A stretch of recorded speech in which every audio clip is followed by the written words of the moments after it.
अगर आपके पीएफ के रिकॉर्ड में डेट ऑफ ज्वाइनिंग या date of exit not available है और आप उसे अपडेट करना चाहते हैं तो इस प्रोसेस को कैसे किया जाता है, क्या इसमें आपकी तरफ से कोई गलती करी गई है, क्या है पूरा मामला, इस एक वीडियो में जानेंगे। मेरा नाम सागर है, मैं एक पीएफ कंसल्टेंट हूं। मैं जो आपको ये वीडियो बना रहा हूं ये 2 अगस्त 2025 को बना रहा हूं। मेरे पास एक केस आया है और उसके सिलसिले में ही आपको ये वीडियो बना के दे रहा हूं। तो ये एक प्रैक्टिकल वीडियो है। आप इस चैनल पे पीएफ के काम के लिए भरोसा कर सकते हैं। यहाँ पे देख लीजिए आप, सीधे सीधे मैं अकाउंट में ले आया। आपको नज़र आ रहा है कि यहाँ date of exit EPF not available है, date of exit EPS available है। तो बहुत सारे ऐसे केसेस हैं जो मैं पिछले 6 महीनों से देख रहा हूँ, जहाँ पे या तो डेट ऑफ ज्वाइनिंग गायब हो जाती है या डेट ऑफ एग्जिट गायब हो जाती है। और इसके लिए मैं ऑलरेडी पहले वीडियो बना चुका हूं कि ये सिस्टम की खराबी है। पीएफ ऑफिस का सिस्टम कुछ ऐसा खराब चल रहा है जहां पे ये आपकी डेट ऑफ ज्वाइनिंग और डेट ऑफ एग्जिट को गायब कर देता है। और इस गायब होने की वजह से आपका जो है, आप फॉर्म नहीं भर पाते हो। जिस मेंबर की अभी बात हो रही है, ये मेंबर रिटायर हो चुके हैं और रिटायर होने के बाद इन्हें फॉर्म नंबर 19 भरना है, लेकिन क्योंकि एग्जिट डेट नहीं आ रही है तो इनके रिटायरमेंट के लिए हम फॉर्म नंबर 19 नहीं भर पा रहे हैं। ठीक, तो ये गलती कहाँ हुई है?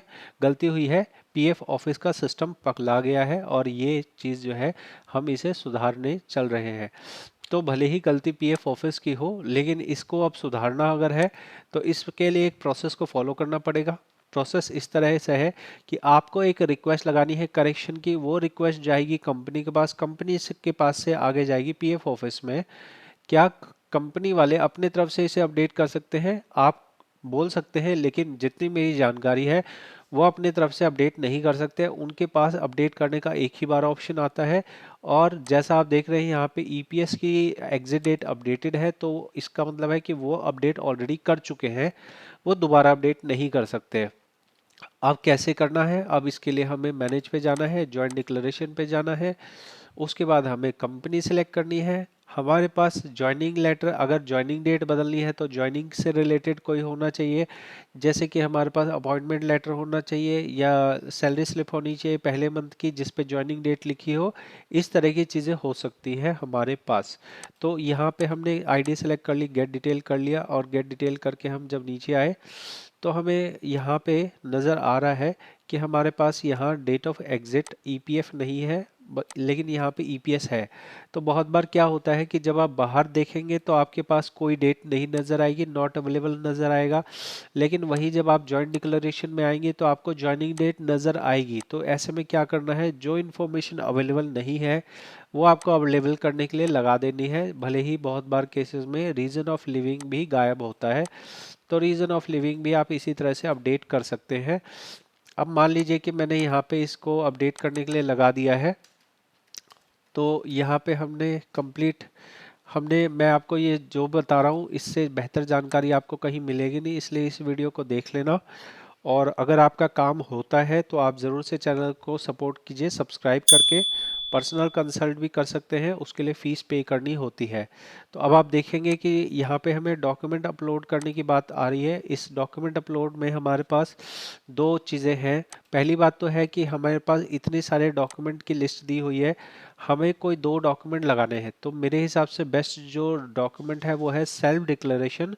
पहला कागज आप सेल्फ डिक्लेरेशन लगा सकते हैं। अब ये सेल्फ डिक्लेरेशन क्या है, तो एसओपी में बताया गया है कि आप अपने तरफ से अपना लिखित में एक दे सकते हो कि भाई मेरी ये डेट ऑफ एग्जिट है, जो कि यहाँ आपको नज़र आ रहा है। अगर आपको ज्वाइनिंग डेट बदलना है तो भी आप सेल्फ डिक्लेरेशन दे सकते हो। रीज़न, आपको रीज़न ऑफ लिविंग बदलना है तो भी आप सेल्फ डिक्लेरेशन दे सकते हो, और साथ में ही आपको डेट ऑफ लिविंग बदलना है तो भी सेल्फ डिक्लेरेशन दे सकते हो। तो ये है क्या, कैसे लिखा जाएगा सेल्फ डिक्लेरेशन को? इसके लिए मैंने यहाँ पे चैट जीपीटी का इस्तेमाल किया है और उससे मैंने यहाँ पे सेल्फ डिक्लेरेशन का एक फॉर्मेट बनाया है जो कि आपकी स्क्रीन पे है, आप देख लीजिए। इस तरह की चीज़ें आप लिखेंगे। यहाँ पे आप अगर ज्वाइनिंग डेट बदल रहे हैं तो आप जो आपके लिए रखने का है वो रखिए, जो आपके लिए रेलेवेंट नहीं है वो आप हटा दीजिए। तो ये फॉर्मेट आपको इस वीडियो के डिस्क्रिप्शन में मिल जाएगा, आप इसे वहाँ से डाउनलोड कर सकते हैं। आपको हो सकता है पीडीएफ में मिले, क्योंकि वर्ड में लगाता हूँ तो लोग मॉडिफाई कर देते हैं और मॉडिफाई कर देते हैं तो आगे वाले आदमी को ये गलत दिखाई देता है। तो आप अगर इसे पॉज करके रोकना चाहें तो आप हाथ से लिख सकते हैं। इस वीडियो को रोकिए और फिर इसको देखिए और फिर ऐसे अपने पेन से लिखते जाइए, लिखते जाइए, लिखते जाइए। उसके बाद इसमें क्या करना है, इसके साथ में अटैच क्या क्या करना है, पीएफ पासबुक अटैच करनी है। तो क्या करेंगे, पहले एक सादे कागज़ पे ये लिख लेंगे, अपने सिग्नेचर कर देंगे। उसके बाद इसी के साथ में एक अटैच करेंगे, पीएफ की पासबुक अटैच कर देंगे। यहाँ पे और चीज़ें बोली जा रही है कि भाई और एनी अदर सपोर्टिंग डॉक्यूमेंट, तो ये मत लगाइए क्योंकि ये डॉक्यूमेंट तो आपको सेकंड अटैचमेंट में लगाना है। तो आपको सिर्फ अपना पीएफ पासबुक लगाइए। आईडी प्रूफ भी रिक्वायर्ड नहीं है, यहाँ पे आईडी प्रूफ के बारे में लिखा गया है। तो ये मैंने चैट जीपीटी से लिखवाया है, तो इसके लिए आपको जो है कुछ करने की ज़रूरत नहीं है। यहाँ पे हमें ये हटा देते हैं हम कि और कुछ चीज़ें हमें और कुछ नहीं चाहिए। हमारा ये सिंगल पेज का फॉर्मेट बन गया। इस फॉर्मेट का इस्तेमाल करके आप अपलोड करेंगे। अपलोड करने के बाद कैसे करना है ये देख लीजिए। यहाँ पे हम आ गए, हमने एक फ़ाइल यहाँ अपलोड कर दी। एग्जाम्पल के लिए दिखा रहा हूँ, ये एग्जाम्पल के लिए ये अपलोड हो गया। दूसरा डॉक्यूमेंट हमने ये अपलोड कर दिया और बस हमारा इस तरह से आपको डॉक्यूमेंट अपलोड करने के बाद अपलोड करेंगे। फिर ये रिक्वेस्ट जाएगी एम्प्लॉयर के पास, एम्प्लॉयर जब अप्रूव कर देगा फिर ये रिक्वेस्ट जाएगी पीएफ ऑफिस के पास। तो क्योंकि यहाँ पे आपका कंट्रीब्यूशन मैच कर रहा है, क्योंकि यहाँ पे आपके जो ये मिसिंग है चीज़, वो सिर्फ टेक्निकल वजह से गलती हुई है, तो ये निश्चित तौर पे ये हो जाएगा। बस इसमें टाइम की बात है। तो एम्प्लॉयर कर देगा, एम्प्लॉयर एक दिन में कर सकता है, 1 मिनट में कर सकता है। पीएफ ऑफिस के अंदर में 5 दिन से 1 महीना तक लग सकता है। अगर आसपास पीएफ ऑफिस हो, आप वहाँ तुरंत जाइए, वहाँ जाके बताइए कि सर इस तरह का अपडेट रिक्वेस्ट है, ये मेरी पेंडिंग है।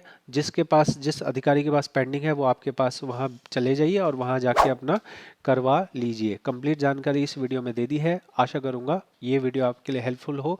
अगर हेल्पफुल हो तो ज़रूर से चैनल को सपोर्ट कीजिए, सब्सक्राइब करके पर्सनल कंसल्ट भी कर सकते हैं। यहाँ पे जितनी वीडियो है सब किसी के प्रैक्टिकल काम के बेस पे है।